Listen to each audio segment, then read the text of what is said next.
예수선교의 설교방송 시간입니다. 오늘 설교방송은 구약성경 사무엘상 17장 41절부터 50절의 말씀을 가지고 전쟁은 하나님께 속한 것이다 라는 제목으로 예수선교의 조은찬 목사님의 설교가 있겠습니다.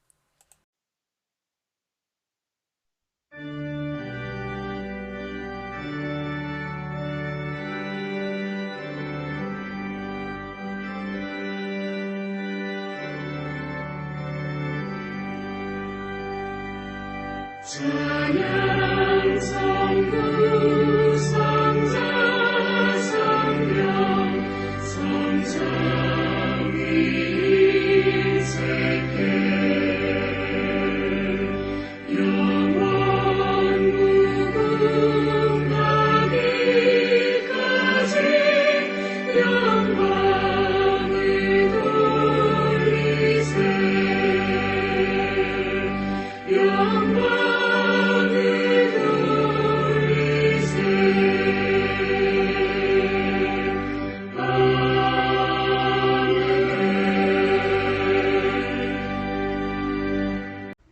참회 기도 및 사도신조로 신앙 고백 드림으로써 주일 예배를 시작하겠습니다. 전능하신 주님, 오늘 거룩한 주일 주님 앞에 나와 참회의 기도를 드리게 되었습니다. 군 성교주의를 맞이하여 하나님은 우리의 사랑이시고 요새이시고 우리의 산성이시고 우리를 건지시는 자시고 우리의 방패가 되시는데 우리는 그동안 하나님을 믿지 아니하고 어려울 때 하나님께 피하지 못하였습니다.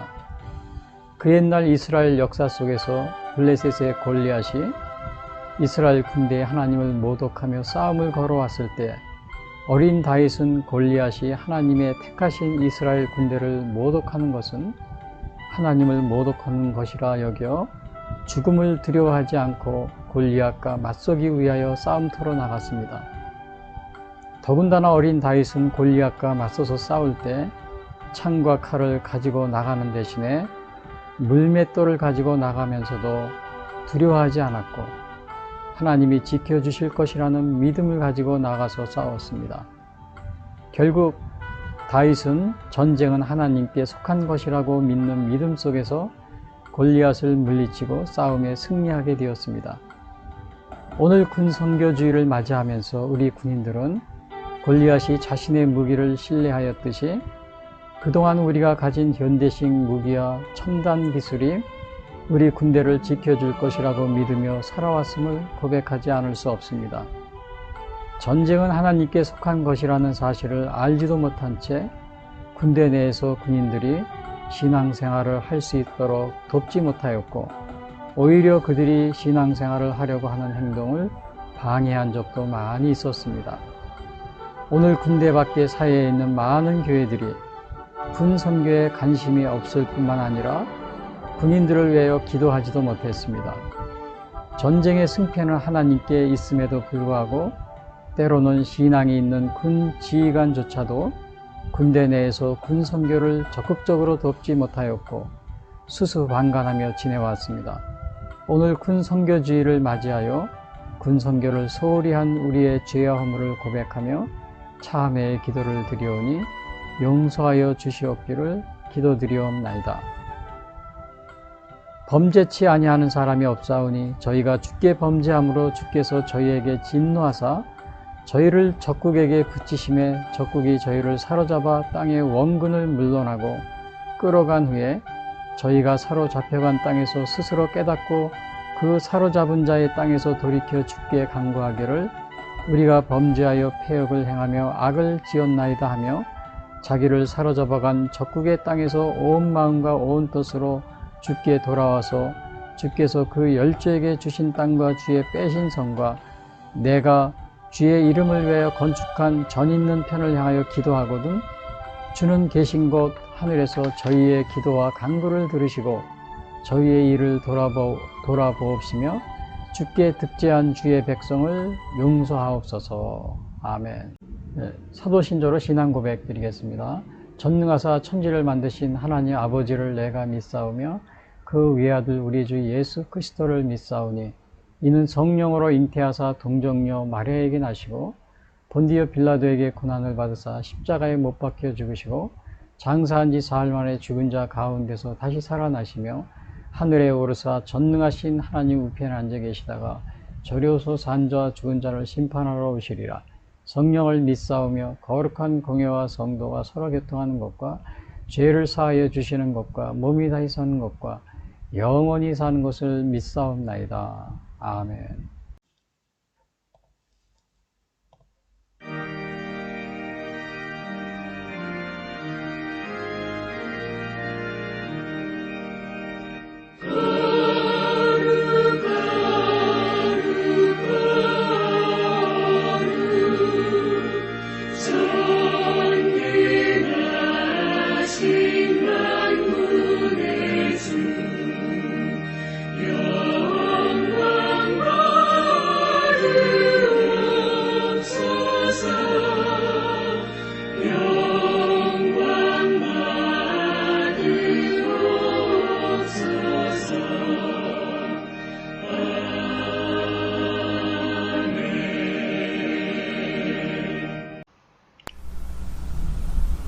이어서 오늘 방송 설교를 위한 성경 말씀 봉독이 있겠습니다. 블레셋 사람이 방패든 사람을 앞세우고 다윗에게로 점점 가까이 나아가니라. 그 블레셋 사람이 둘러보다가 다윗을 보고 업신여기니 이는 그가 젊고 붉고 용모가 아름다움이라. 블레셋 사람이 다윗에게 이르되 내가 나를 개로 여기고 막대기를 가지고 내게 나아왔느냐 하고 그의 신들의 이름으로 다윗을 저주하고 그 블레셋 사람이 또 다윗에게 이르되 내게로 오라 내가 내 살을 공중의 새들과 들짐승들에게 주리라 하는지라. 다윗이 블레셋 사람에게 이르되 너는 칼과 창과 단창으로 내게 나아오거니와 나는 만군의 여호와의 이름 곧 네가 모욕하는 이스라엘 군대의 하나님의 이름으로 내게 나아가노라. 오늘 여호와께서 너를 내 손에 넘기시리니 내가 너를 쳐서 내 목을 베고 블레셋 군대의 시체를 오늘 공중의 새와 땅의 들짐승에게 주어 온 땅으로 이스라엘의 하나님이 계신 줄 알게 하겠고 또 여호와의 구원하심이 칼과 창에 있지 아니함을 이 무리에게 알게 하리라. 전쟁은 여호와께 속한 것인즉 그가 너희를 우리 손에 넘기시리라. 블레셋 사람이 일어나 다윗에게로 마주 가까이 올 때에 다윗이 블레셋 사람을 향하여 빨리 달리며 손을 주머니에 넣어 돌을 가지고 물매로 던져 블레셋 사람의 이마를 치매 돌이 그의 이마에 박히니 땅에 엎드러지니라. 다윗이 이같이 물매와 돌로 블레셋 사람을 이기고 그를 쳐 죽였으나 자기 손에는 칼이 없었더라.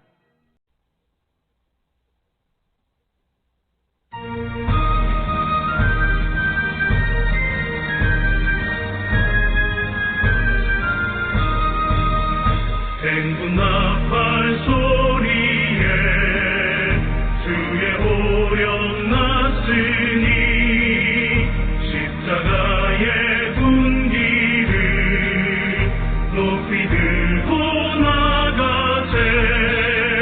손을 잡아 싸우고 그의 멸류관 받았으리라. 손을 잡아 싸우고 그의 멸류관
오늘은 군성교주의를 맞이해서 구약성경 사무엘상 17장 41절부터 50절 말씀 가지고 전쟁은 하나님께 속한 것이다 라는 제목으로 말씀드리겠습니다.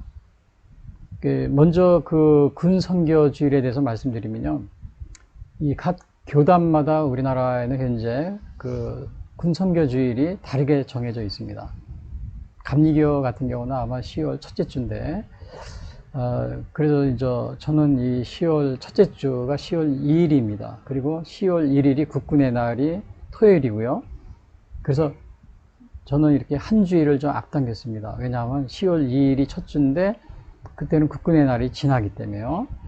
그래서 그 다음에 이제 장로교 같은 경우는 그 뭐 4월 달에 하거나 막 이렇게 시간이 다르게 책정된, 기간이 다르게 책정된 그러한 교단이 있습니다.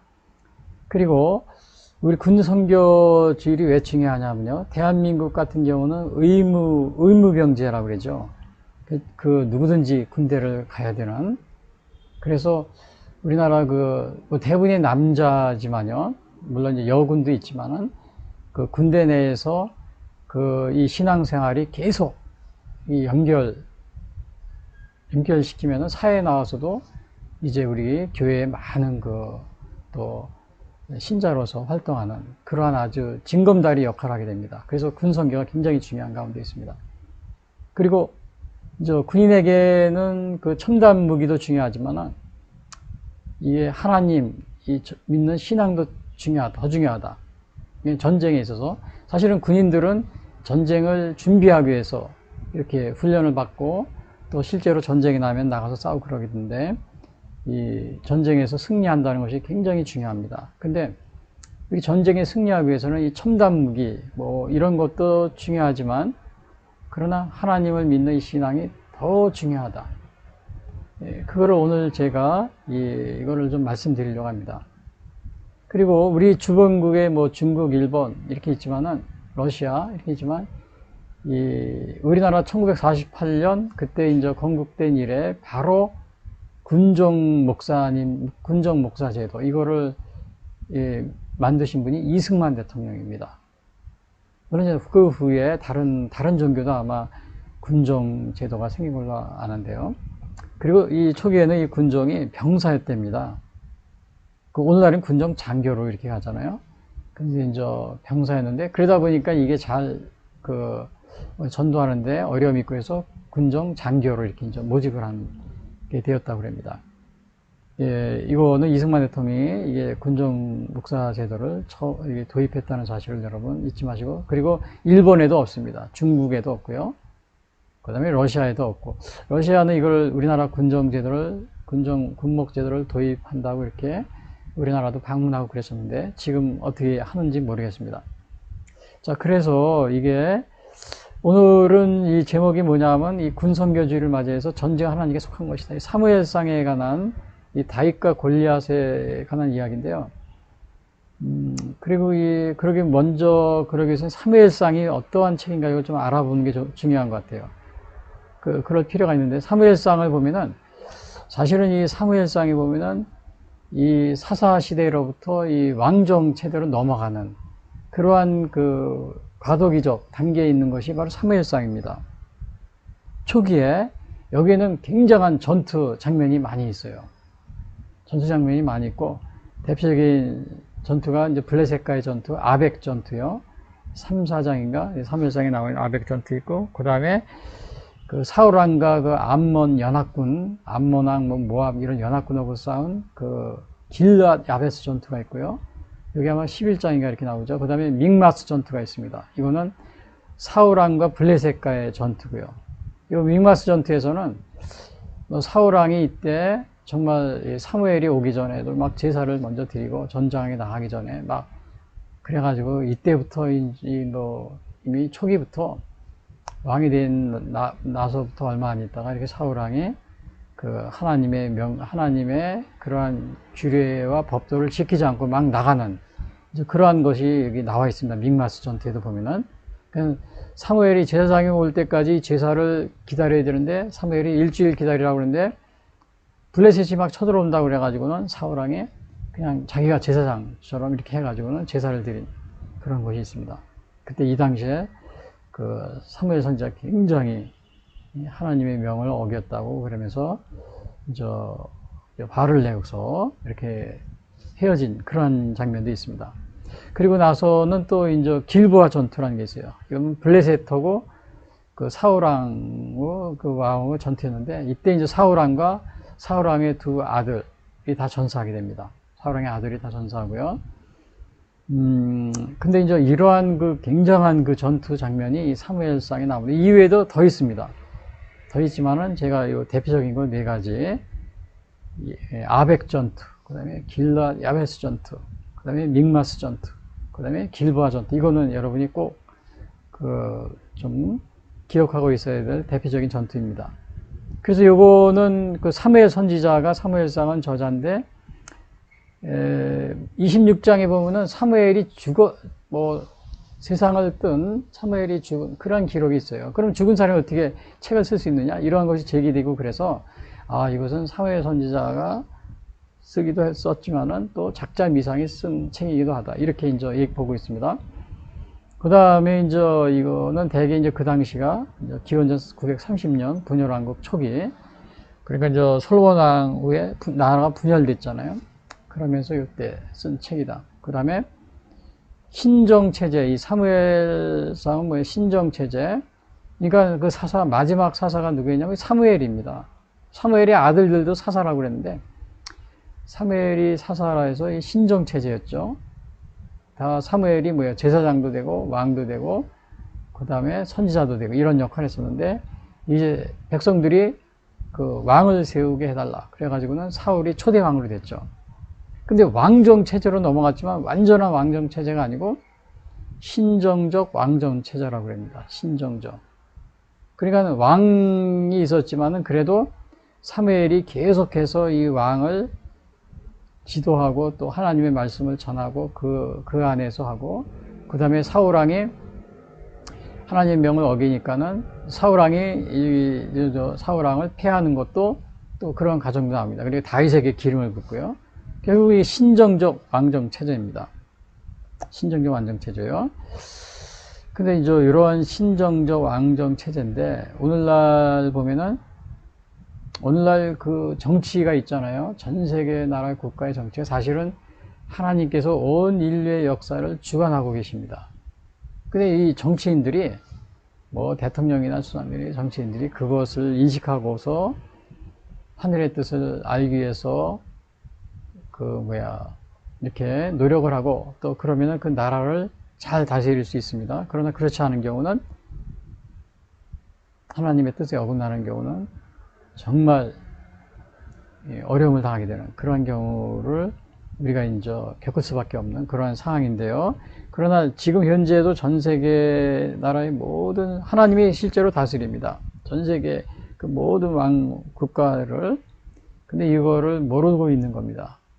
정치인들이나 이런 사람들이 모르겠어요. 자기들이 능력이 있어서 또 선거를 했는데 자기들이 투표로 당선돼서 이렇게 하는 줄 알고서 정치를 하고 있는 거죠. 근데 엊그제 그 엘리자베스 여왕 그 장례식이 있었어요. 근데 그 장례식을 어디서 하냐면은 그 웨스트민스터 사원에서 하는데 완전히 그 예배를 드린 겁니다. 장례식 예배를. 거기에 다 정치인들이 참여하고 또 영국 새로 된 수상, 여자 수상이 또 이제 이렇게 성경 봉독도 하고 순서지에 다 이렇게 순서대로요.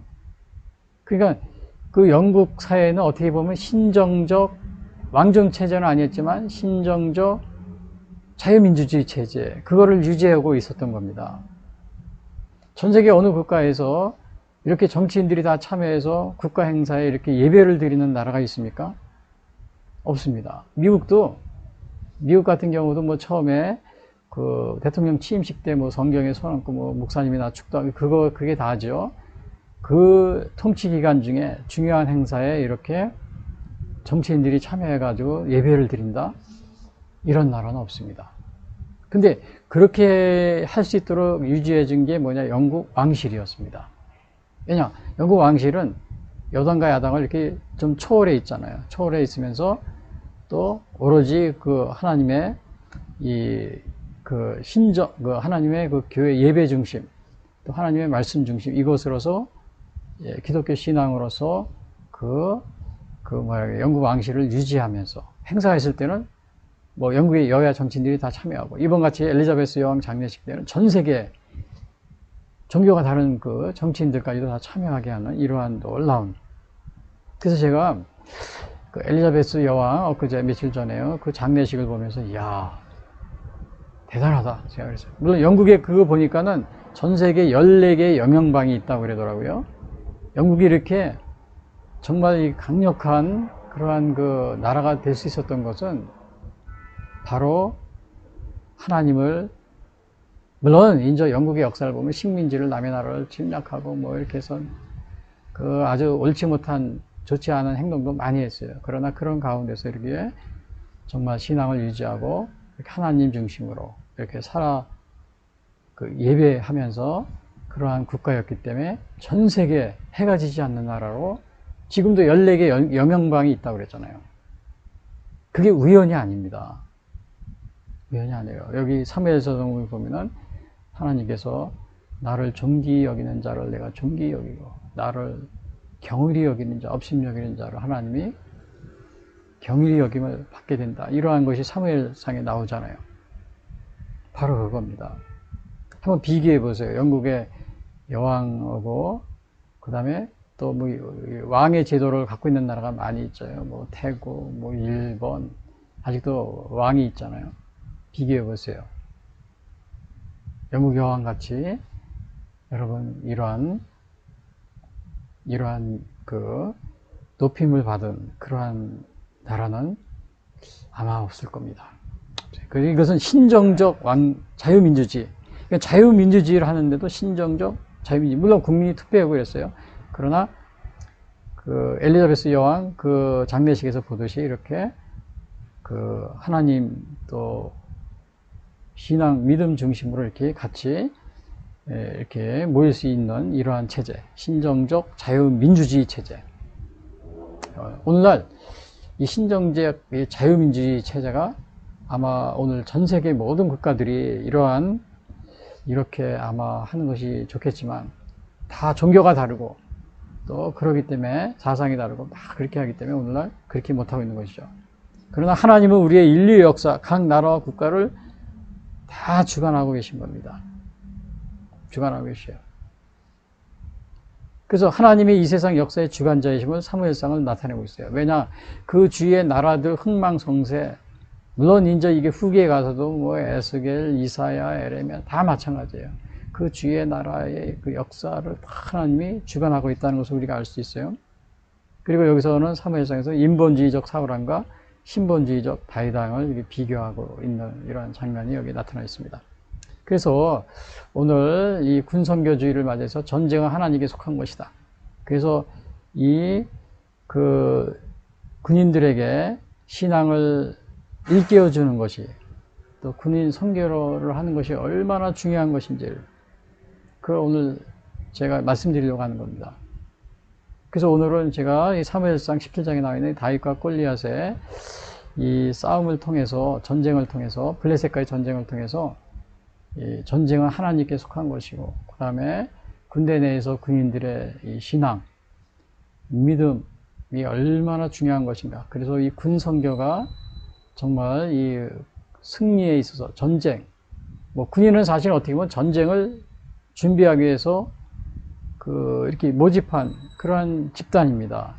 그래서 이 전쟁의 승리, 또 군인들의 개인적인 구원, 이것을 위해서 군선교가 얼마나 중요한 것인가를 제가 말씀드리려고 하는 것입니다. 근데 그래서 여기 보시면은 우선 그 17장에 제가 41절부터 50절까지는 여기 했는데 17장 1절부터 41절 이 말씀, 또 그 위에 50장 이후의 말씀 보면은 하나님 성경 보면은 자세하게 왜 블레셋과 또 이스라엘이 싸우게 되는지 그 과정이 나와 있어요. 또 다윗이 어떻게 해서 이 전쟁터에 가게 됐는지 그런 것도 나와 있고요. 다윗 같은 경우는 이 블레셋과의 전쟁에 그냥 우연히 가게 된 겁니다. 옛날에 그 당시에는 그 군대에 가면은 군인들한테 오늘날은 다 먹을 거 입을 거 다 해주잖아요. 근데 당시에는 그 군인들이 각자 자기 먹을 것을 들고 다니면서 어떻게 보면 민병대 그러한 수준의 군대였습니다. 그래서 다윗도 그 아버지가 그 형들 셋이 이 전쟁에, 블레셋과의 전쟁에 싸우고 있는데 먹을 걸 갖다 주라 그래가지고 다윗이 그걸 가지고 왔다가는 이 블레셋과에 대치하고 있는 이 골리앗 때문에 거의 뭐 40일 정도를 막 이스라엘 군인들이 막 두려워서 떨고 있는 걸 보고서는 또 골리앗이 그 이스라엘을 또 무시하고 또 그런 걸 보고서는 이 다윗이 하나님을 믿는 이스라엘 군대를 모독하는 것은 그 하나님을 모독하는 것이다.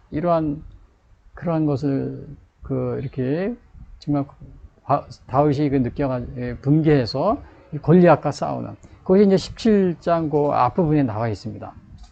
앞부분에 나와 있는데 아무튼 이것을 통해서 다윗이 나중에 이제 왕이 될 수 있는 그런 아주 놀라운 전기가 됩니다. 그래서 다윗이 이렇게 정말 아버지의 도시락을 가지고 형들에게 전쟁터로 간 것이라든지 갔을 때 한 40일 동안 골리앗 앞에서 사람들이 벌벌벌 떨고 있었다든지 이런 것들은 어떻게 보면 우연의 일치 같지만은 다윗이 거기서 싸우게 되고요. 또 승리하게 되고 이것은 정말 하나님의 여기에 섭리가 있었던 겁니다.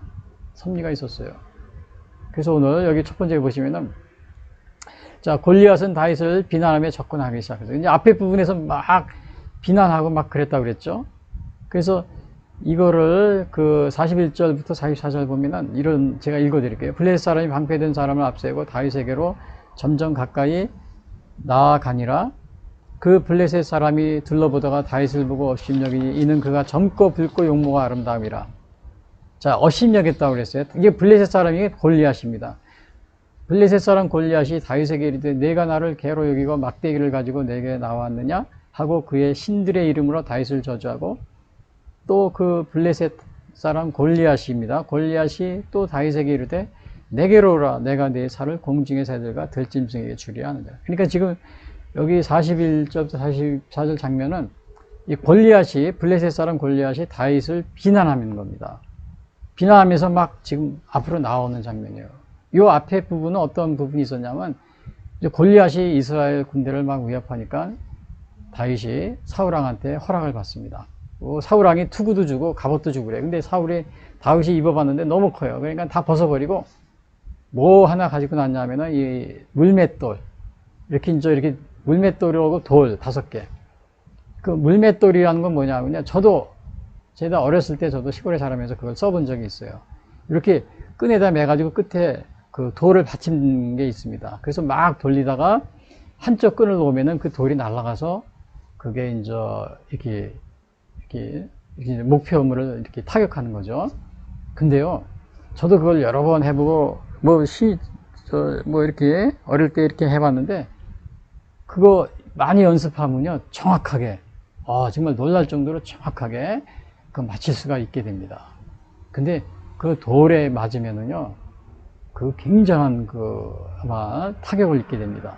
그래서 이거는 제가 이 물매를 했다는 건 제가 충분히 이해를 합니다. 왜냐 저도 그걸 많이 해봤는데 그 연습을 많이 하면 그게 정확하게 목표물에 또 맞힐 수도 있어요. 저도 하면서 그걸 여러 번 맞힌 적이 있기 때문에요. 그래서 여기서 이제 41절에 보면 블레셋 사람이 방패든 사람을 앞세우고 다윗에게로 점점 가까이 나아가니라. 이 블레셋 사람이 보면은 문제는 이 블레셋 사람이 골리앗인데 얼마나 크냐 하면요. 이겁니다. 지금 이 그림이 여기 그림에 나와 있죠. 여러분 이거 그림 보시다시피 다윗은 어린 목동이 소년입니다. 그리고 골리앗은 이 골리앗의 이 키오고 또 이 방패 갑옷 이런 게 어느 정도였는지 요거는 그 사무엘상 17장 4절부터 7절에 나와 있어요. 제가 여기 사무엘상 17장 4절 7절 여기 적어놨는데 화면 보시면요 골리앗의 모습에 대해서 제가 이렇게 적어놨습니다. 근데 4절에 보시면은 17장 4절이요. 블레셋 사람들의 진영에서 싸움을 도두는 자가 왔는데 그의 이름은 골리앗이요 가드 사람이라 그의 키는 6규빗 1뼘이요 머리에는 노트구를 썼고 몸에는 비늘 갑옷을 입었으니 그 갑옷의 무게가 놋 5,000세겔이며 그의 다리에는 놋 각반을 쳤고 그 어깨 사이에는 놋 단창을 메었으니 그 창자루는 배틀채 같고 창날은 철 600세겔이며 방패든 자 앞에서 행하더라. 그러니까 한 사람을 또 방패든 자에 나오는 거예요. 근데 여기에서 여기서 이제 여기 보면은 키가 6규빗이라고 그랬죠. 한 규빗은 약 45cm입니다. 규빗이라는 게 뭐냐면 이 팔꿈치에서 이 가운데 손가락이 끝을 말합니다. 대개 이게 45cm 된대요. 뭐 저희는 그렇게 되는 것 같지만 서양 사람들한테는 그 정도 될 것 같죠. 그래서 이게 키가 6규빗이니까 그 6 곱하기 45하면 이게 정확히 270cm가 나옵니다. 근데 6규빗 한 뼘이라고 그랬으니까 한 뼘이 한 30cm 되잖아요. 뭐 저는 한 3cm 안 되지만 서양 사람들은 될 거예요. 그래서 약 3m 정도 키가요. 그러니까 이 키가 여기 보시면 키가 이게 지금 골리앗은 3m가 된다는 겁니다. 다윗은 뭐 형편을 비셨죠. 그리고 또 머리에는 노트구를 썼고 몸에는 비늘 갑옷을 입었으니 그 갑옷의 무게가 노 5,000세겔. 한 세겔의 무게가, 세겔은 돈의 단위도 있어요, 화폐. 그러나 여기서는 무게예요. 한 세겔이 11.42g이라고 합니다. 그래서 5,000 곱하기 11.42 하면은 대략 57kg가 나와요. 그러니까는 그 갑옷의 무게가 노수로 된 57kg라는 거예요. 57kg. 여기 이제 입은 갑옷이 무게가 57kg. 이 57kg의 무게가 어느 정도가 되는 거냐면요. 여러분, 마트에 가시면 20kg짜리 쌀 20kg 여러분 혼자 들을 수 있어요? 여자분들은 못 들어요. 남자분들은 이제 힘을 줘야 좀, 그래도 무겁습니다. 그거 사가지고 혼자서 자기 집에 이렇게 들고 갈 수 있는 사람, 힘들 겁니다. 근데 57kg니까 거의 60kg인데, 그 20kg짜리 쌀 몇 개를 드려요. 3포를 드니까 여러분 60kg 들 수 있어요? 없어요? 못 듭니다. 이 마트에서 이렇게 배달해줘야 갈 수 있죠. 근데 그 갑옷의 무게가 60kg라는 거예요. 그러니까 이게 얼마나 무거운 거예요. 입고 있는 갑옷이요. 그리고 여기 또 더 나가서 보시면은 또 여기 그의 다리에는 녹 각반을 찾고 어깨 사이는 녹 단창을 메었으니 그 창자루는 배틀채 같고 창날은 철 600세겔. 600세겔을 따져보니까 이것도 계산해보니까 거의 7kg 정도 되는 거예요. 그러니까 이 골리앗이 이 몸에 두르고 있는 것들이 이런 것까지 다 합치면은 거의 80kg 그렇게 막 나가는 거예요. 그러니까 얼마나 불편하겠어요, 움직이는데. 다윗은 근데 아무것도 없잖아요. 아무것도 가진 게 없으니까는 다윗은 마음대로 움직일 수 있는 그런 상황이죠. 그래서 이제 여기 보시면은 이런 말이 있습니다. 42절에 보면요. 이 42절에요. 그 블레셋 사람이 둘러보다가 다윗을 보고 업심여기니 그랬어요. 다윗을 보고 업심여겼어요. 왜 업심여겼냐면 아무런 갑옷도 없고 그다음에 창도 없고 아무것도 없이 그냥 물맷돌만 가지고 돌 5개 자기 주머니에 있는 거 그거 가지고 나오니까는 이 골리앗이 볼 때는 이게 어린애를 보냈으니까는 얼마나 이겁니다. 어린애를 보냈으니까 이게 업심여긴 겁니다. 업심여긴 거예요. 업심여겼는데 이 전쟁의 승패가 그리고 왜 또 업심여겼냐면은 이 전제가 승패가 딸린 싸움에 어린애를 보냈으니까 저 이스라엘 군인들을 정신이 나간 사람이라든지 아니면 제정신이 아니고 이렇게 생각한 겁니다. 아니 어느 정도 이 전쟁의 승패가 왜 딸렸냐 그러면요. 17장 8절에 9절에 보면 이런 말이 있어요. 자, 골리앗이 이런 말을 하는 거예요. 싸움하기 전에 이스라엘 양쪽에 이제 이렇게 진치고 있으면서 그 진을 어디서 쳤냐면요. 여기입니다. 제가 17장 앞에 부분에 나온 건데 여기 이스라엘 진영이 있고 그 다음에 여기는 블레셋 진영이 있습니다. 여기가 엘라 골짜기예요. 이렇게 엘라 골짜기. 여기 베들레헴이죠. 그 다음에 이쪽에는 아세가 여기 가드가 이쪽 지역입니다. 블레셋 가드라고 나오죠. 그게 마주보고 있으면서 이 골짜기는 어떻게 됐냐면은 이렇게 평원이랍니다. 이 엘라 골짜기에 이렇게 평원이래요. 그래서 서로 마주보고 있는 거예요. 이 엘라 골짜기를 사이에 두고. 근데 이렇게 마주보고 있으면서 이렇게 말싸움을 하는 거죠. 어떻게 얘기를 했냐면은 골리앗이 뭐라고 그랬냐면은 내가 나가서 싸우는데 너희 편에서도 한 사람 나와라. 내가 이기면은 너희가 우리의 신하가 되고 그 다음에 너희가 이기면 우리가 너희의 종이 되겠다. 그러니까 얼마나 이게 중요한 싸움이에요. 이 중요한 싸움인데 애를 내보낸 거예요. 그러니까 골리앗이 막 그러는 거예요. 그래서 그 블레셋 사람이 골리앗이 둘러보다가 다윗을 보고 업신여기 이는 그가 젊고 늙고 용모가 아름다우니라. 그러니까 어린애라 이거예요. 3에서 17장 8절 봐봐요. 그가 서서 이스라엘 군대를 향하여 이르되 외쳐이르되 너희가 어째 나와서 전열을 벌였느냐? 나는 블레셋 사람이 아니며 너희는 사울의 신복이 아니냐? 너희는 한 사람을 택하여 내게로 내려보내라. 그가 나와 싸워서 나를 죽이면 우리가 너희의 종이 되겠고 만일 내가 이겨 그를 죽이면 너희가 우리의 종이 되어 우리를 섬길 것이니라. 그러니까 이게 싸움이 이렇게 중요한 겁니다. 지면은 종이 되는 거예요. 지면은 종이 되는데 아니 이렇게 어린애를 데리고 오니까 데리고 내보내니까 이 골리앗이 어떻게 된 거예요? 업신여긴 거예요. 우습게 한 겁니다. 우습게 한 거예요. 근데 우습게 하다가 물론 나중에 보면 졌죠. 여러분 오늘날 우리도 그럽니다. 우리도 남북한이 이렇게 대치하고 있잖아요. 그렇죠? 대치하고 있는데 우리는 북한을 어떻게 해요? 우리가 경제력이 한 40배가 더 강하다 그럽니다. 그러니까 북한은 군인들이 뭐 못 먹고 막 이런 소리를 많이 해요. 예? 물론 핵무기는 가지고 있지만 그러니까 전쟁 나봐야 우리가 훨씬 잘 살기 때문에 이길 거예요. 이런 생각을 하고 자만하고 있습니다. 자만하고 있어요. 여러분 오늘 이 골리앗이 보면은 자기가 이렇게 거대한 몸집 3m 되는 키가 있죠. 또 갑옷 이런 최첨단 무기는 다 갖고 있잖아요. 다윗은 갖고 있는 게 아무것도 없잖아요. 물맷돌 막대기 하나, 막대기지 이거 하나만 갖고 있잖아요. 양치는 막대기 하나 가지고.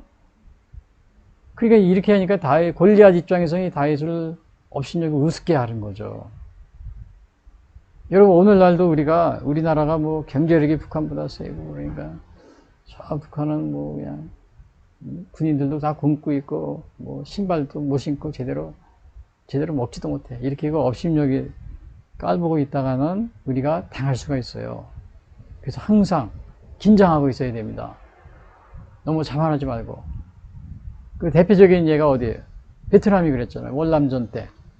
베트남이 당시에 그 남베트남이 미군들이 철수하면서 두고 간 장비가 전 세계에서 군사력으로 5위인가 그랬대요. 5위가 된다 그래요. 수많은 장비를 다 두고 간 겁니다. 탱크, 전투기 이런 거. 미군들이 철수하면서. 그런데 북베트남은 사실은 제대로 먹지도 못하고 신발도 못 신고 막 맨발로 다니고 그런 군인이었대요. 그러니까는 이거 싸워봤자 남베트남이 이길 것이다 이렇게 생각하고 있었는데 실제로 전쟁이 나니까 어떻게 해요? 북베트남이 그냥 몇 개월 만에 그냥 다 점령하고 남베트남을 멸망시켰잖아요. 오늘날 공산주의로 통일이 된 겁니다. 근데 어떤 사람들이 이게 공산주의로 통일된 거를 우리나라 어떤 모 대통령이 가가지고 통일의 지혜를 배우러 왔다고 또 그런 우리나라 대통령 중에 그런 분이 있었어요. 얼마 전에 뭐가 통일의 지혜입니까? 이 공산화가 돼가지고 그냥 자유도 없어요. 사유재산도 없어요. 땅, 토지 다 국가 겁니다. 중국처럼. 사실은 베트남은 리틀 차이나라고 그래요. 차이나하고 중국하고 똑같습니다. 체제가 똑같아요. 지금 이 공산당들이 우리나라 투자를 이렇게 받아들여가지고 이렇게 잘 사는 것 같이 이렇게 막 하지만은 자기들이 어느 정도 일정하게 이제 이렇게 잘 살게 된 것 같다 이러면 자기들의 본색을 또 드러냅니다. 공산주의의 본색을 드러내요. 그래서 조심해야 돼요. 그래서 이게 자만하다가 이 골리앗이 바로 이런 겁니다. 어린애라고 이렇게 업신여기다가 자만하다가. 근데 여기 보시면은 이제 43절에 보면 블레셋 사람이 다윗에게 이르되 골리앗이 다윗에게 이릅니다. 나를 개로 여기고 막대기를 가지고 막대기 하나 들었죠. 내게 나왔느냐 하고 그의 신들의 이름으로 다윗을 저주하고. 그러니까 여기서 막 무시하는 겁니다. 이 골리앗이 조롱하는 거고요. 조롱. 그 다음에 나를 개로 여기느냐? 먼저 그랬어요. 나를 개로 여기느냐? 근데 사실은 이 블레셋 사람들은 이스라엘 사람들은 개를 싫어한답니다. 글쎄 모르겠어요. 오늘날 전 세계적으로 다 개를 애완용으로 많이 키우는데 이스라엘 사람들은 뭐 빵도 잘 안 주려고 그런다고 그런 것 같아요. 그래서 블레셋 사람도 여기서 골리앗도 내가 나를 개로 여기고 막 그래서 이 말을 한 것 같아요. 그래서 근데 이제 여기 보시면은 골리앗이 뭐라 그랬어요? 내가 나를 개로 여기고 막대기를 가지고 내게 나왔느냐 하고 그의 신들의 이름으로 다윗을 저주. 신들의 이름으로 다윗을 저주했다 그랬어요. 근데 그 당시에 풍습은 뭐가 있냐면 이렇게 전쟁을 하면은 신들의 이름으로 서로 이게 저주를 하는 그러한 풍습이 있었다고 합니다. 대표적인 여기 발람의 저주. 발락이라는 모압 왕이 발람을 불러옵니다. 그래서 저 이스라엘 백성들이 있는 곳을 향해서 저주하라고 이렇게 요청을 하게 되죠. 그 5번인가 이렇게 했지만은 발람이 이스라엘을 저주하지 않고 어떻게 축복을 하는, 오히려 축복을 해주는, 예언을 하는 그러한 일이 일어났었는데, 여기 민수기 보시면 이런 게 있어서 22장 6절 우리보다 강하니 발람이 발락 왕이 발람한테 저주하라고 그런 겁니다. 우리보다 강하니 청하건대 와서 나를 베어 이 백성을 저주하라. 내가 혹 그들을 쳐서 이겨 이 땅에서 몰아내리라. 그대가 복을 비는 자는 복을 받고 저주하는 자는 저주를 받을 줄을 내가 알미라. 그래서 이렇게 저주하는 거예요. 그러니까 여기 골리앗도 뭐예요? 네가 막대기를 가지고 나왔냐 하고 그의 신들의 이름으로 저주하고. 근데 여러분, 이 저주가 성경에는 보면은 뭐라고 그러냐면 까닭 없는 저주는 효과가 없다 그랬어요. 까닭 없는 저주. 그래서 이게 어디 나오냐면은 잠언서 26장 2절. 까닭 없는 저주는 참새가 떠도는 것과 제비가 날아가는 것 같이 이루어지지 아니하느니라. 그래서 막 저주한다고 그래가지고 다 저주를 받는 그런 게 아닙니다. 전혀 이유 없는 그러한 저주는 이루어지지 않는다는 거죠. 정말 요즘에도 보면은 많은 사람들이 주술을 믿고 이러한 사람들이 뭐 상대편을 갖다가 경쟁에서 이기기 위해서 저주를 하는 이러한 것들을 많이 주술해서 이렇게 지도를 합니다. 가서 뭐 누구네 당신은 이 사람 때문에 안 됩니다. 이 사람을 이 사람이 뭐 제거하기 전에 여러분 당신은 가서 무슨 뭐 인형을 만들어 가지고 막 그냥 뭐 인형을 뭐 칼로 찔러니 막 그런 식으로 하고 뭐 그 집에 뭐 가까운 기둥 밑에다가 뭘 묻으십시오. 막 이런 소리. 그렇게 하는 그런 저주를 받을 거면 이렇게 하는 사람들이 오늘날에도 있을까요, 없을까요? 많이 있습니다. 근데 이 까닭 없는 저주, 이거는 이루어지지 않는다고 성경에 얘기하고 있어요. 근데 여기 하나님 보면은 이러면서요. 하나님이 아브라함한테 뭐라고 했어요? 창세기 12장. 너를 축복하는 자는 내가 축복하고 너를 저주하는 자에게는 내가 저주하리. 여러분, 하나님의 저주. 그 다음에 신명기 이 하나님의 저주는 이루어진다는 사실이요. 아브라함에게 너를 축복하는 자에게는 내가 복을 내리고 너를 저주하는 자에게는 내가 저주하리라. 땅의 모든 족속이 너로 말미암아 복을. 오늘날 그래서 이렇게 정말 하나님을 이렇게 믿는 사람들을 탄압하고 박해하고 이런 나라들은 어떻게 돼요? 이게 아브라함의 자녀라고 그럽니다. 우리가 예수님을 믿는 사람은 오늘 아브라함의 자녀라고 그래요. 그러면 이 성경의 말씀대로 어떻게 돼요? 저주를 받게 되는 겁니다. 저주를 받아요. 그래서 여러분들이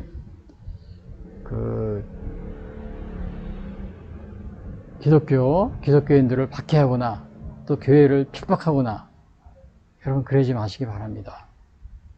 여기서 너를 축복하는 자에게는 내가 복을 내리고 너를 저주하는 자에게는 내가 저주하리라. 그제 얼마 전에 보니까 아프리카에서 뭐 기독교인들을 막 살해하고 뭐 죽이고 또 교회당을 불태우고 막 그런 나라가 있었어요. 여러분 하나님의 이 아브라함에게 하신 약속 이것이 이루어집니다. 그래서 여러분들이 조심하시기 바랍니다.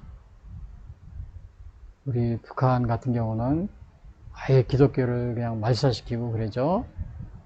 하나님의 저주가 임하게 됩니다. 북한의 그 정치 지도자들 하나님께로 돌아오시기 바랍니다. 여러분 혹시 여러분들은 저주를 이렇게 남발하고 있지는 않습니까? 그리고 사유사절 여기 보시면은 블레셋 사람이 또 다윗에게 이르되 내게로 오라 내가 네 살을 공중의 새들과 들중에 주. 이거는 그러니까 골리앗이 다윗을 비난하면서 막 오는 그런 장면들입니다. 여기까지가. 그래서 싸움하기 전에 뭐야 이게 막 비난하는 거예요. 내가 네 살을 공중의 새들과 들짐승에 주리라. 이거는 뭐야 비난하면서 적의 사기를 꺾어 놓는 거죠. 기싸움이라 그러더라고요. 이거 기싸움 한다 그러고요. 그러니까 어느 전쟁에 나가면은 그 상대편 국가가 서로 기싸움을 합니다. 서로 거짓말을 시키는 거예요. 유언비어를 퍼뜨리고요. 여기서 골리앗도 본싸움에 들어가기 전에 계속해서 예? 그 골리앗이 또 다윗에게 이르되 내게로 오라 내가 네 살을 공중의 새들과 들짐승에 주리라. 막 겁을 주고 막 이러는 겁니다. 지금 러시아하고 우크라이나 전쟁하는 것도 우크라이나에서 러시아 그 군용기를 격추시켰다 전투기를 그러면 또 러시아는 아니다 그러고 서로다가 막 누구 말이야 맞는지 알 수가 없을 정도로 막 이렇게 합니다. 그게 군사에서는 그 유언비어나 아니면 이렇게 적군을 혼란시키는 전술이라고 그럽니다. 그래서 어느 게 진실인지 알 수 없겠고 또 유언비어를 퍼뜨리고요.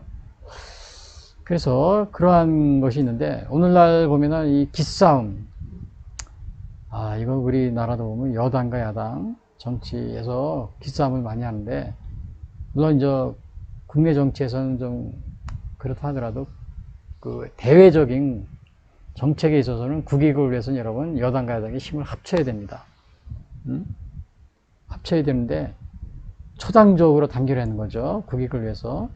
근데 요 며칠 전에 보니까 윤 대통령이 그제도 그 방송에서 MBC인가요? 거기서 이렇게 방송을 이렇게 촬영하다가 윤 대통령이 상스러운 말을 했다. 그래가지고 크게 해서 보도해가지고 지금 우리나라가 거의 한 일주일째 그냥 방송에서 그것 때문에 막 소란스러운데요.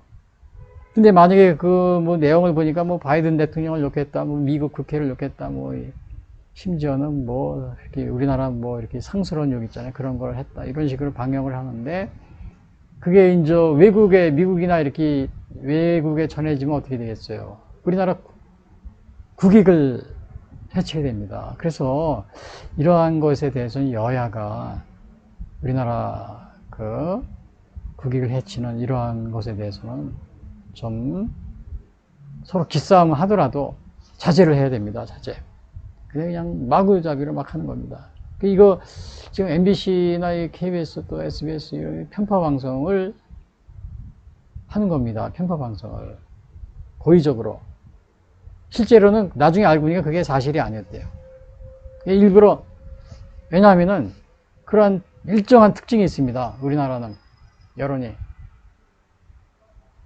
방송이나 또 이런 여론이 반공을 강조하거나 또 미국 동맹을 강조하고 또 자유민주주의 체제를 이렇게 주장하고 이런 정치인들이 있으면은 방송에서 막 공격을 합니다. 신문이나 TV 언론에서. 그리고 북한을 추종하거나 또 김일성 독재를 비난하지 않고 그다음에 북한의 핵을 비난하지 않고 그다음에 중국을 가까이 하고 이러한 정치인들이 있을 때는 방송국들이 정치인들이 잘못된 거 있어도 보도를 하지 않습니다. 크게 보도하죠. 또 덮어주려고 그래요, 오히려. 지금 우리나라가 이러한 상황에 있습니다. 편파 방송이죠. 대표적인 게 지금 우리나라 이런 편파 방송의 피해가 많이 있어요. 4.15 부정선거 이거에서 방송에서 전혀 보도를 안 합니다. 그리고 제주 4.3 사건 이런 것도 막 편파 보도해서 그 공산당의 폭동을 갖다가 완전히 민주화로 이렇게 탈바꿈시키는 그러한 과정이 있고요. 또 다른 민주화 운동도 마찬가지예요. 민주화 운동에서도 이 공산주의 폭동을 거의 대부분이 숨기고 또 민주화 운동을 한다고 하면서도 북한을 독재자로 민주화라는 게 뭐예요? 독재를 타도한다고 한 게 민주화였거든요. 근데 이 대한민국의 독재자 대표적으로 전두환, 박정희 이 사람은 훨씬 더 독재자인 북한의 김일성, 김정일, 김정은 이 독재에 대해서는 전혀 비난하려고 비판하지 않고 오히려 가서 남북회담 있을 때는 제일 먼저 가서 굽신굽신하고 잘하고 막 칭송하고 내봅니다. 그리고 한국에 남한에 와서는 민주화라고 막 그러면서 독재자들 과거에 우리나라 독재 대통령들 막 전두환, 박정희 또 이승만 막 비난하고 그게 뭐예요? 편파 방송입니다. 편파. 그 방송이 그렇게 방송을 하고 있어요. 지금도. 또 박물관에 가도 또 서울 강화문에 있는 역사박물관 제가 엊그제 갔었는데 깜짝 놀랐어요. 그런 식으로 다 이렇게. 그래서 우리나라가 제가 그랬죠. 식민지 상태라고. 우리나라는 지금 식민지, 제2의 식민지 상태로. 제가 8.15 강복절 설교 지난번에 했을 때 그 이유를 제가 말씀드린 적이 있습니다. 그래서 이게 아무튼 골리앗은 다윗을 비난하며 접근했다. 이것은 뭐예요? 싸우기 전에 이렇게 비난하는 거예요. 그러나 우리나라 정치인들 여야가 서로 비난하고 기싸움을 하지만은 이 국익을 위해서는 그 여야 가릴 것 없이 서로 단결해야 되는데, 그러나 이 TV와 언론, 이게 뭐예요? 지금 편파, 그 다음에 친북, 그 다음에 종북, 그 다음에 이 주사파, 이런 사람들이 다 잡고 있기 때문에 뭐예요? 자유민주주의나 반공을 이렇게 또 미국 한미동맹을 강조하는 이러한 사람들이 있으면 무조건 비난하는 겁니다. 또 부정선거 이런 거 보도도 안 하고, 또 공산 폭동을 민주화로 등각시키는데 아주 그냥 선수고, 그런 상황입니다. 여러분, 다윗과 골리앗 싸움을 보니까 막 그런, 제가 그런 것도 볼 수 있는데, 아무튼 그 다음에 여기 또 보시면은 두 번째는 뭐냐? 첫 번째는 이게 뭐야? 그러니까 오늘 이 제목을 잘 보셔야 돼요. 이 제목을 보시면은 근성교 주일입니다. 전쟁은 하나님께 속한 것이다. 그래서 제가 이것을 왜 하나님께 속한 것이니 다윗과 골리앗을 통해 얘기하려고 하는데, 이게 지금 다윗과 골리앗의 싸움의 장면이죠. 골리앗은 자기의 힘을 믿고 무기를 믿고 지금 이렇게 전쟁에 나왔어요. 그러나 다윗은 하나님을 믿는 믿음으로 아무것도 걸치지 않고 나온 거예요.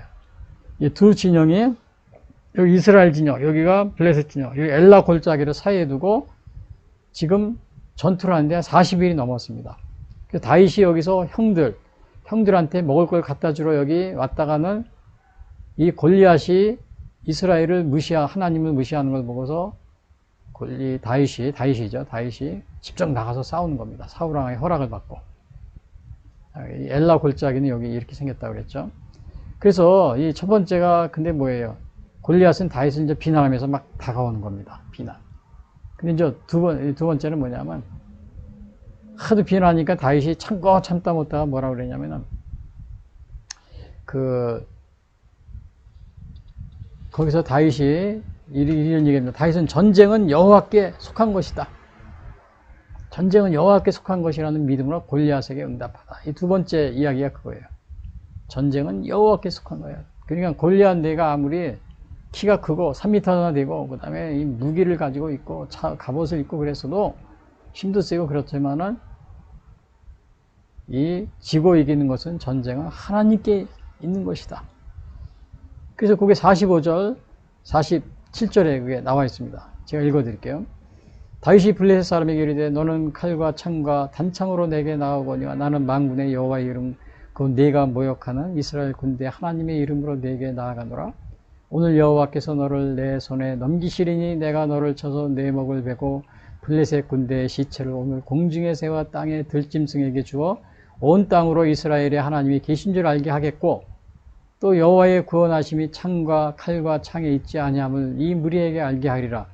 전쟁은 여호와께 속한 것인즉 그가 너희를 우리 손에 넘기시리라. 여기서 전쟁은 여호와께 속한 것이다. 이게 47절에 나오죠. 그래서 오늘 여기 보시면은 우선 45절에 보시면 이런 말이 있어요. 다윗이 블레셋 사람에게 이르되 너는 칼과 창과 단창으로 내게 나오거니와 나는 만군의 여호와의 이름 곧 내가 모욕하는 이스라엘 군대 하나님의 이름으로 나온다. 이렇게 했는데 이거는 무슨 말이에요 이게? 골리앗은 칼과 창을 의지했으나 다윗은 뭐예요? 하나님을 의지하겠다. 의지하면서 전쟁에 나가는 그러한 모습을 보게 됩니다. 하나님을 의지하는 것. 우리가 이 성경에 보면은 전쟁에서 하나님을 의지하는 그러한 경우가 많이 있었어요. 대표적인 게 여기 45절에도 보면 이런 말이 있어요.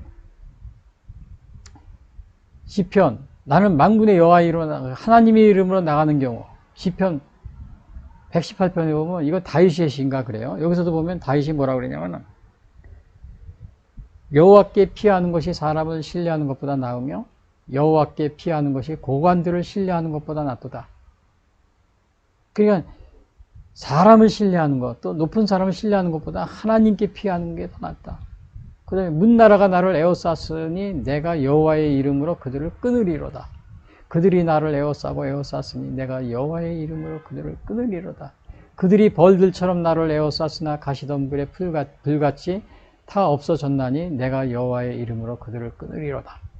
이건 아마 다윗의 고백 같아요. 근데 실제로 다윗은 전쟁 중에 자기를 수많은 사람들이 자기를 둘러싸고 해치려고 했지.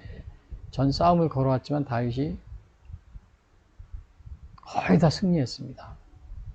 그래서 수많은 전쟁에서. 그래서 이 고백을 하는 거예요.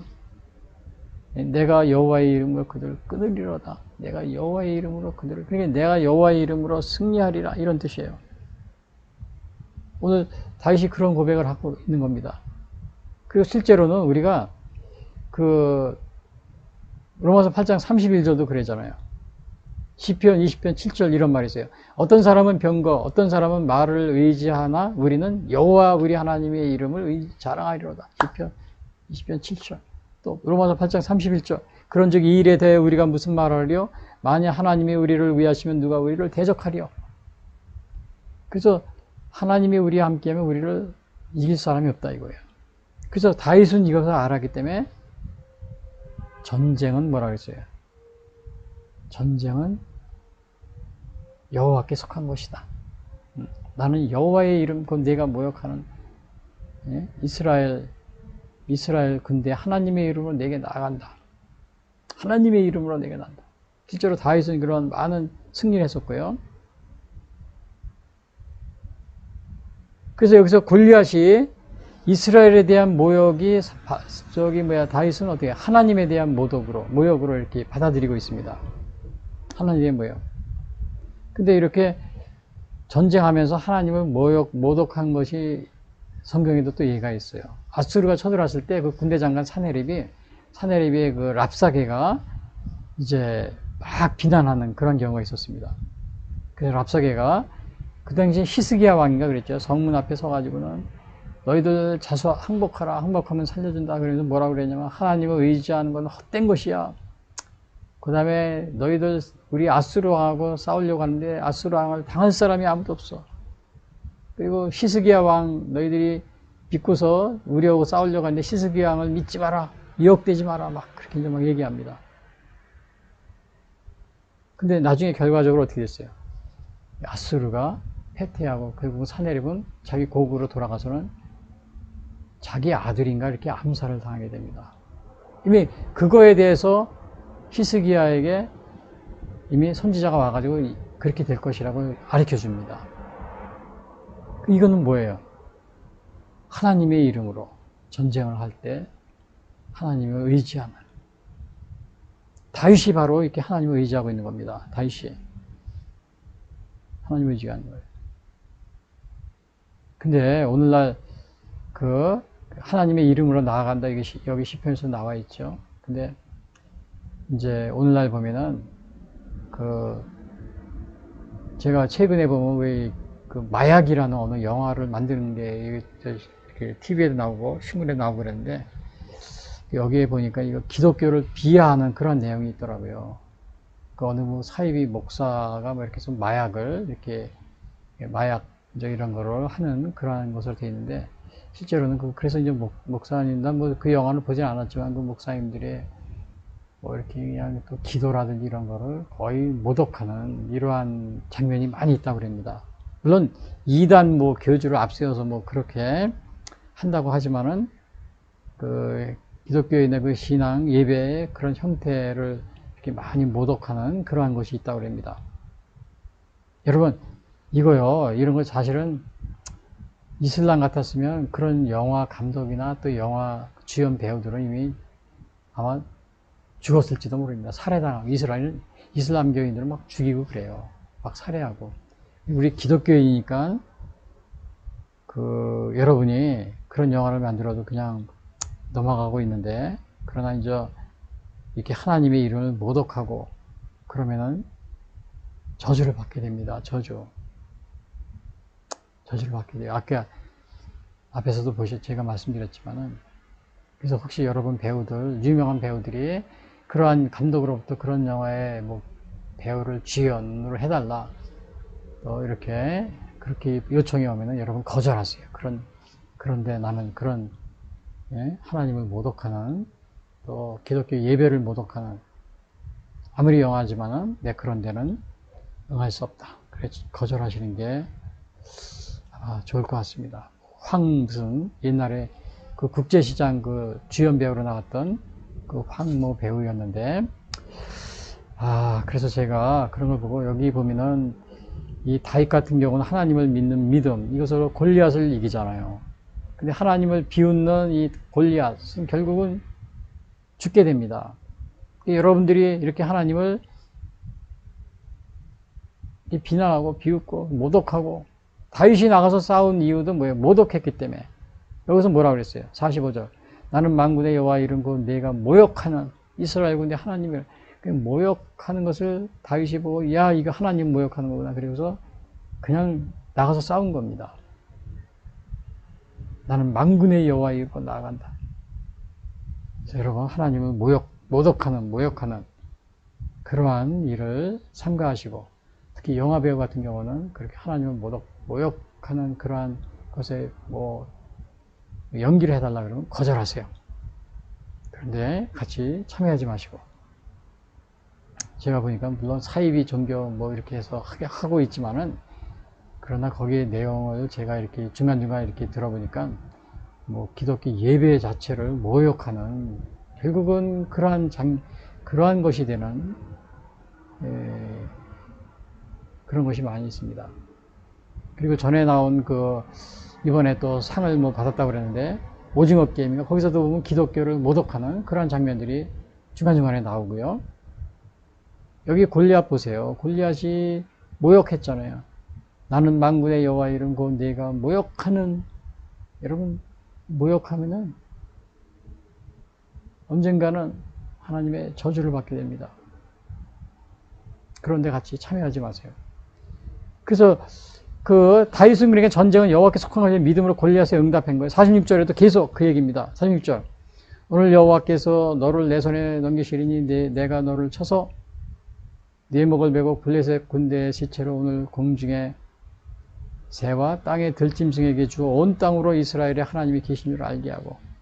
그러니까 여기서 다윗이 이제 죽어서 하나님이 계시다는 것을 알게 해준다고 그랬잖아요. 여호와께서 너를 내 손에 넘겨준다. 그런 게 많이 있어요.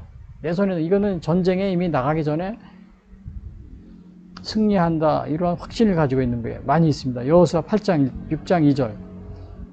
여호와께서 여호수아에게 이르시되 보라 내가 여리고와 그 왕과 그 용사들을 네 손에 넘겨주었으니.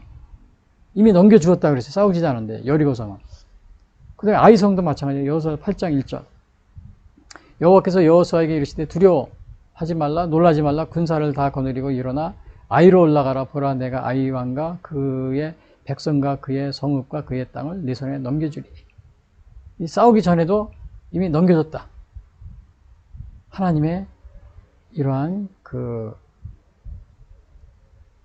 말씀이 있습니다. 그리고 여기 보면은 온 땅으로 이스라엘에게 하나님이 계신 줄 알게 하겠다 그랬어요. 여기서 보니까, 여기서 뭐라고 했어요?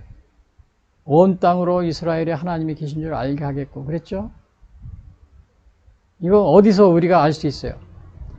여리고성에 침략하려 갔을 때, 여리고성을 이렇게 정탐꾼이 갔을 때, 거기를 좀 무너뜨리기 위해서요, 기생라합이 있어요. 근데 천사들이 기생라합을 딱 만났을 때, 기생라합이 그 정탐꾼들을 숨겨줍니다. 하나님의 천사인 정탐꾼들을. 그러면서 뭐라고 그랬냐면요. 여리고에서 그 가나안 지역이잖아요. 거기에서 애굽에서 일어난 일을 다 알고 있었던 겁니다. 그리고 그 가나안에 들어오기 전에 전쟁했던 것도 다 알고 있고요. 그래서 기생라합이 그럽니다. 말하되 여호와께서 이 땅을, 여호수아서 2장 9절이요. 이 땅을 너에게 주신 줄을 내가 아노라. 우리가 너희를 심히 두려워하고 이 땅 주민들이 다 너희 앞에서 간담이 녹나니. 이 기생라합이 하는 얘기예요.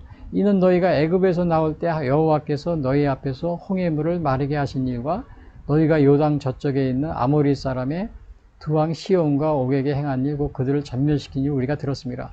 우리가 듣자고 마음이 녹았고 너희로 말미암아 사람이 정신을 잃었나니 너희의 하나님 여호와는 위로는 하늘에서도 아래서 땅에서 하나님. 그러니까 이미 이런 걸 다 듣고 있었던 겁니다. 그러니까 다윗이 한 얘기는 뭐예요? 온 땅으로 이스라엘이 하나님이 계신 줄 알게 한다. 이것이 그냥 한 말이 아닙니다. 실제로 여기 희생 라합을 보면 다 알고 있었어요. 그 머나먼 애굽에서 이 가나안까지 그 요단강 그쪽까지 여리고성은 얼마나 먼 거리예요. 그 옛날에는 뭐 스마트폰도 없었고 뭐 전화도 없는데 어떻게 다 알아요. 그리고 온 땅에 이미 알려지게 될 정도로. 그리고 여기 사실입니다. 또 여호와의 구원하심이 칼과 창에 있지 아니하고 이 무리에게 알게 하리라. 전쟁은 여호와께 속한 것이죠. 자, 오늘 제목이 그거죠. 전쟁은 하나님께 속한 것이다. 하나님께 속한 것이다. 그 여호와의 구원하심이 창과 칼에 있지 않다. 만약에 여기서 골리앗과 다윗이 비슷한 수준이 서로 싸웠다면은 하나님께서 함께 하셔서 이긴 것이야. 이렇게 말을 하지 못하겠죠. 그러나 이 골리앗 엄청난 그 다음에 키가 크고 장대한 이 골리앗하고 아주 보잘것없는 다윗이 싸워서 이겼기 때문에 이것은 하나님이 함께 하시고 전쟁은 하나님께 속한 거, 여호와께 속한 것이야. 이것을 말할 수가 있게 된 겁니다. 그래서 하나님을 의지해서 승리한 거죠. 이렇게 하나님을 의지해서 승리한 전쟁이 여기 또 보면은 역대하에도 나와 있어요. 대표적인 게 여호사밧왕. 아람 연합군하고 전쟁을 하는데 막 쳐들어오니까 이 여호사밧이 그냥 막 하나님한테 울부짖으며 기도합니다. 이거 어떻게 해야 됩니까? 그때 이 야하시에라는 그 선지자가 와가지고 걱정하지 말라고, 두려워하지 말라고. 전쟁엔 너희에게 속한 것이 아니라 하나님께 속한 것이다. 그러면서 두려워하지 말라고 그래요. 그러니까 이 여호사밧왕이 요 뒤에는 제가 안 나와 있죠. 역대하 20장 15절에 나온 거죠. 요 뒤에 거는 제가 안 적어놨지만 여호사밧왕이 성가대를 조직합니다.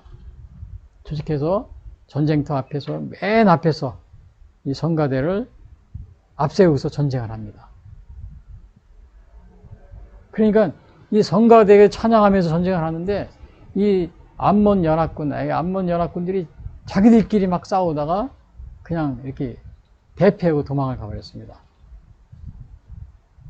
여기서 바로 이 전쟁은 너희에게 속한 것이 아니라 하나님께 속한 것이다. 하나님의 있는 믿음으로서 물리친 전쟁이라는 것을 우리가 여기 알 수가 있어요. 여러분, 전쟁이 여호와께 속했다는 사실을 여러분은 믿을 수 있습니까? 그리고 군대 내에서 군인들이 신앙을 갖는 것이 왜 중요하다고 여러분 중요한지 여러분 생각할 수 있습니까? 믿음이 중요합니다. 그리고 마지막으로 세 번째 보면은 다윗은 믿음으로 물매로 돌을 던져 골리앗을 물리쳤다. 결국은 이 믿음으로써 골리앗을 물리칩니다. 48절 그것이 그 49절까지 50절까지요. 블레셋 사람이 일어나 다윗에게로 마주 가까이 올 때 다윗이 블레셋 사람을 향하여 빨리 달리며 손을 주머니에 넣어 돌을 가지고 물매로 던져 블레셋 사람이 골리앗입니다. 골리앗 사람의 이마를 치매 돌이 그의 이마에 박히니 땅에 엎드러졌느니라. 다윗이 이같이 물매와 돌로 블레셋 사람을 이기고 그를 쳐 죽였으나 자기 손에는 칼이 없었더라. 칼도 가지지 않고 승리할 수 있었던 겁니다. 다윗이. 그래서 여기 보시면 그 블레셋 사람이 48절에 블레셋 사람이 일어나 다윗에게로 마주 가까이 올 때 다윗이 블레셋 사람을 향해 빨리. 그러니까 다윗은 아무것도 걸친 게 없어요. 그러니까 빨리 움직일 수 있었습니다. 그러나 골리앗은 움직일 수가 없어요. 키가 3m이다. 머리에는 노트고 녹갑옷 뭐 거의 60kg나 되는 이런 그 갑옷을 입고 있었고요. 그리고 뭘 가지고 이겼어요? 손에 주머니에 넣어 돌을 가지고 손을 주머니에 돌을 가지고 돌을 5개를 주머니에 넣은 거예요. 물매로 던져 블레셋 사람의 이마를 치며 돌이 그 이마에 박혔다고 그랬어요. 이마에 박혔어요. 근데 여러분 이거 그 다윗 같은 경우는 이미 그 자기의 양을 치면서 때로는 사자가 오고 곰이 올 때 그 양을 지키기 위해서 그 사자와 곰을 싸워가지고 이긴. 그게 한두 번이겠어요? 여러 번이겠죠. 뭐 늑대라든지. 근데 그 당시에도 아마 이 물매로 또 싸웠을지 모릅니다. 그러니까 이게 굉장하게 이 싸움에 아주 자기도 모르게 단련이 돼 있었던 그런 다윗입니다. 이 물매라는 건 여러분 그게 훈련한 사람들은 이 굉장한 위력을 가지고 있어요. 이마에 박혔다고 그랬잖아요, 돌이. 그러면 돌이 여기 이마에 박히면 죽게 되는 거죠. 근데 여기서 중요한 거는 물매라는 게 있어요. 물매. 돌. 이건 보잘것없는 겁니다. 이 보잘것없는 것도 이렇게 하나님의 역사를 이루는데 아주 귀중하게 쓰여진 걸 보게 돼요. 보잘것없는 것도. 그래서 여러분 혹시 여러분들은 나는 보잘것없는데 하나님이 나와 같은 사람 하나님이 사용하실까? 혹시 또 여러분 그런 사람 없습니까? 나 같은 사람 교회 나가면 교회에서 알아줄까? 여러분 하나님께서는 이렇게 보잘것없는 물매와 돌로서 이렇게 아주 큰 일을 하시는 겁니다. 보잘것없는 것도 같지만은 하나님이 쓰실 때는 엄청난 의력을 발휘하게 되는 겁니다.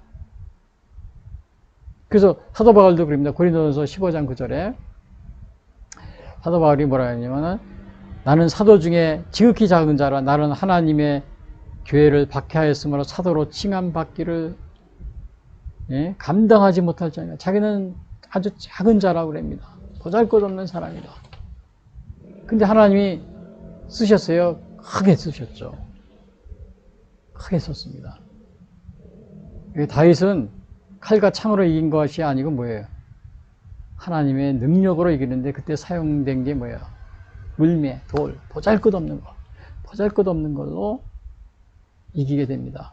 그래서 사도 바울은 더 그럽니다. 그래서 그러나 내가 나된 것은 자기는 작은 자지만 나된 것은 하나님의 은혜로 된 것이니 내가 모든 사도보다 더 많이 수고하였으나 내가 한 것이 아니여 오직 나와 함께 하신 하나님의 은혜로다. 하나님의 은혜로다. 여기 다윗이 이겼는데 뭐라고 그랬어요? 다윗이 이와 같이 물매와 돌로 블레셋 사람을 이겨 그를 쳐 죽였으나 자기 손에는 칼이 없었다. 이게 누구의 힘으로 된 거예요? 하나님의 능력으로. 결론적으로 말씀드리면 오늘 군선교주의를 맞아서 전쟁은 하나님께 속한 것이다. 사무엘상 17장 여기에서 나오시면 첫 번째는 뭐예요? 골리앗은 다윗을 비난하며 이제 막 내용이 들고 접근했었죠. 막 비난하는 겁니다. 기를 죽이려고. 근데 이제 다윗은 전쟁은 여호와께 속한 것이라는 믿음으로 골리앗에게 이제 도전한 겁니다. 모욕을 하니까 하나님을 모욕을 하니까. 그리고 나서 다윗은 믿음으로 물매로 돌을 던져서 골리앗을 물리치는 그것이 오늘의 내용입니다. 자, 오늘 군선교주의를 맞이해서 여러분 군선교는 군인들의 영혼을 구원하는 물론 거기에 첫 번째 목적이 있습니다. 그리고 우리가 군선교를 해야 되는 이유는 군인들에게 이 신앙을 가지게 함으로써 또 신앙이 있으면 월등한 정신력으로 승리할 수 있는 그런 군대가 되게 됩니다. 그래서 군선교가 오늘 다윗과 같이 그런 용기를 가질 수 있게 되는 거죠. 그리고 그래서 오늘 기존교회들은 뭐예요? 이 군선교를 돕기 위해서 후원을 아끼지 말아야 됩니다. 더군다나 우리나라는 의무병제이기 때문에 다 남자들은 거의 다 군대에 가서 있게 됩니다. 그래서 이 군인들에게 또 전도를 통해서 또 복음화를 앞당길 수 있는 그런 좋은 계기가 되는 거죠. 그래서 군대에 있는 지휘관들은 신앙이 없는 지휘관이라 할지라도 군대에서 군선교를 방해하지 마시고 또 막지 마시고 적극 후원하셔서 그래서 많은 믿음의 용사들이 배출되어서 또 전쟁에 승리하는 그러한 우리나라의 군대가 되기를 바라겠습니다.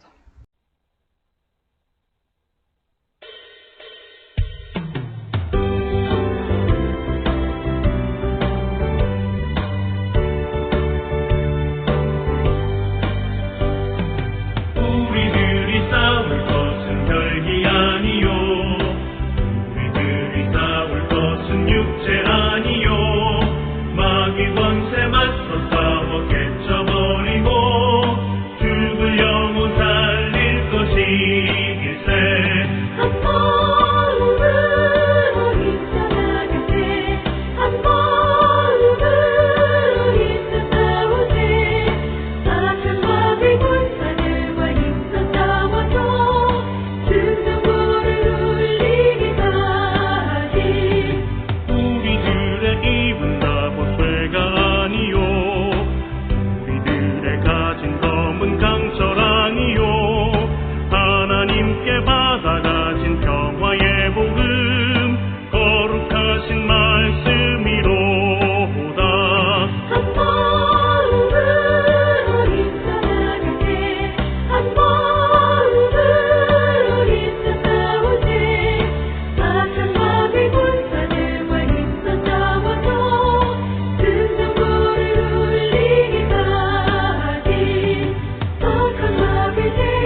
지금까지 예수 선교의 설교 방송을 시청해 주신 분들께 감사를 드립니다. 하나님은 우리를 사랑해 주시고 우리를 위한 놀라운 계획을 가지고 계십니다. 그러나 사람들은 죄를 지음으로 하나님과의 관계가 끊어졌습니다. 로마서 3장 23절은 모든 사람이 죄를 범하였음에 하나님의 영광에 이르지 못한다고 하였습니다. 사람들은 죄 가운데 행하여 이 세상 풍조를 따르고 공중의 권세 잡은 자를 따르고 육체의 욕심을 따라 지내며 육체와 마음이 원하는 것을 하여 진노의 자녀로서 심판에 이르게 되었습니다. 죄로 인하여 사망의 심판에 이르렀음에도 불구하고 인간은 돈, 명예, 권력, 종교, 선행 등 자신의 어떠한 노력으로도 죄의 문제가 해결할 수가 없습니다. 이러한 가운데 하나님은 죄로 인하여 죽을 수밖에 없는 우리를 구하시기 위하여 독생자 예수님을 보내주셨습니다. 요한복음 3장 16절은 하나님이 세상을 이처럼 사랑하사 독생자를 주셨으니 이는 그를 믿는 자마다 멸망하지 않고 영생을 얻게 하려 하심이라 말씀하셨습니다. 그러나 사람들은 우리를 구하러 오신 예수님을 영접하지 않고 십자가에 달려 죽게 하였지만 예수님은 3일 만에 죽음을 이기시고 부활하셨습니다. 그리하여 하나님은 예수님의 구속의 희생을 믿고 회개하여 예수 그리스도를 영접하는 모든 사람들에게 영원한 생명을 약속해 주셨습니다. 그래서 요한복음 1장 12절에서 영접하는 자 곧 그 이름을 믿는 자들에게는 하나님의 자녀가 되는 권세를 주시겠다고 약속하셨으며 요한일서 5장 11절에서는 또 증거는 이것이니 하나님이 우리에게 영생을 주신 것과 이 생명이 그의 아들 안에 있는 그것이니라. 아들이 있는 자에게는 생명이 있고 하나님의 아들이 없는 자에게는 생명이 없느니라 라고 말하고 있습니다. 아직 예수님을 영접하지 못하신 분들은 이 시간 주님을 영접하시기를 바랍니다. 오늘 이 방송을 들으시고 신앙에 대하여 더 알기를 원하시는 분들은 www.missionchrist21st.com 예수 선교회를 방문해 주십시오. 다음 방송 시간까지 안녕히 계십시오.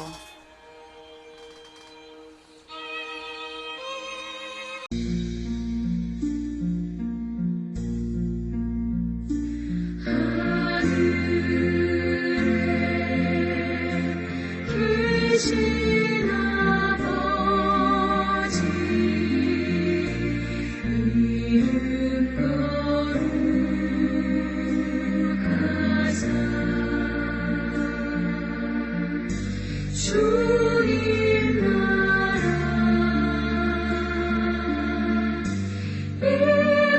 임하시고